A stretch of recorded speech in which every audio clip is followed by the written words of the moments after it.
لکی مروت کے غیور باسیوں، ہر جگہ میں کوشش کرتا ہوں کہ نئی بات کروں. آج ضلع بھر میں اجتماعات ہو رہے ہیں. جمعیت علماء اسلام کے امیدوار جو ہیں آج انہوں نے لکی میں جلسہ کیا. تمام پارٹیوں کے امیدوار کر رہے ہیں. آج میرا پیزو میں جلسہ تھا. تو آپ حالت دیکھیں کہ جن کو کے پی سندھ اور بلوچستان کی پولیس کے انتظامیہ 144 سے نہ ڈرا سکی. ہمارے ڈپٹی کمشنر بہادر نے 144 نکال دیا، پولیس کو بھیجا کہ پیزو کا جو میرا جلسہ ہے اس کا نظام درم برم کرو.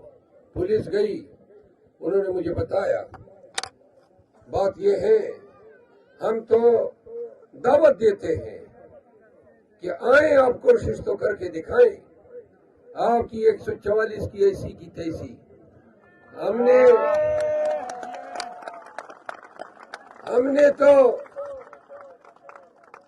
نے تو ہر جگہ امن کی بات کی، قانون کی حکمرانی کی بات کی. وہ لکھتا ہے حکم نامے میں کہ مجھ سے ہر کارنر میٹنگ، جلسے، ریلی کی اجازت طلب کرنی ہوگی. 144 میں یہ اختیار قانون نے کہاں آپ کو دیا ہے؟ آپ سمجھتے ہیں کہ میں آپ کو عرضی لکھوں گا کہ ڈپٹی کمشنر بہادر مجھے جلسے کی اجازت دے. ہم نے تو پاکستان میں سینکڑوں جلسے کیے، کسی ایک کو درخواست نہیں دیا. آپ کس بات کی مولی ہے؟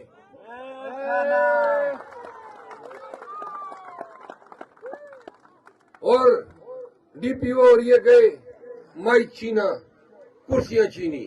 آج 30 جنوری کو میں یوم احتجاج کا اعلان کرتا ہوں. یہ بدماشی ہے، یہ وردی پہن کے آپ لوگوں کے ساتھ بدماشی کر رہے ہیں. تو لہذا میں اپنے زمین پہ ہوں، اپنے علاقے میں ہوں.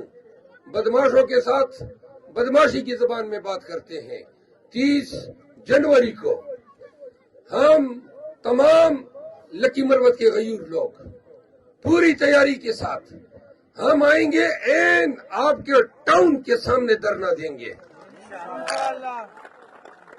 اور نکالو 144 کے حکم نامے. آپ کی 300 کی پولیس کی نفری ہے، وہ بھی اثر کے وقت تھانوں میں گھس جاتی ہے طالبان کے حملوں کے پیش نظر. ہماری نفری اللہ کے فضل سے 30,000 سے لے کر 3 لاکھ ہے. مقابلہ کر سکتے ہو تو آ جاؤ 30 جنوری کو. میں وارن کرتا ہوں انتظامیہ کو، یہ حرکتیں بند کرو. آپ کا کیا خیال ہے؟ لکی مروت میں لوگوں کو ڈراؤ گے؟ ہم نے تو ڈر پورے پاکستان کا نکال دیا ہے. آپ کہاں سے آ گئے؟